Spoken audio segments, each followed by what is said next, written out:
মই শ্ৰী হিমন্ত বিশ্ব শৰ্মা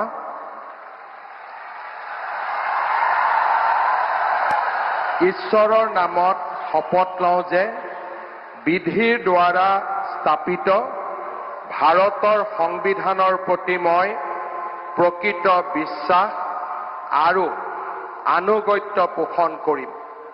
মই ভাৰতৰ সাৰ্বভৌমত্ব আৰু অখণ্ডতা অক্ষুণ্ণ ৰাখিম।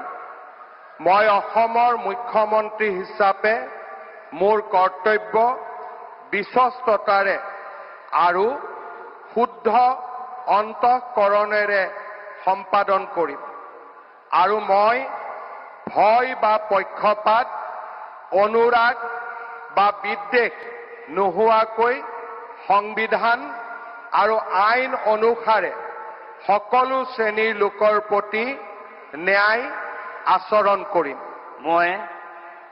মই শ্ৰী হিমন্ত বিশ্ব শৰ্মা ঈশ্বৰৰ নামত শপত লওঁ যে মই অসমৰ মুখ্যমন্ত্ৰী হিচাপে মোৰ কৰ্তব্যৰ যথাযথ সম্পাদনৰ বাবে আৱশ্যক হোৱাৰ বাহিৰে মই এনে বিষয় যি অসমৰ মুখ্যমন্ত্ৰী হিচাপে মোৰ বিবেচনাৰ বাবে অনা হ'ব বা মোৰ জ্ঞাত হ'ব তেনে বিষয় মই কোনো ব্যক্তি বা ব্যক্তিসকলৰ ওচৰত প্ৰত্যক্ষ বা পৰোক্ষভাৱে অৱগত বা প্ৰকাশ নকৰিম।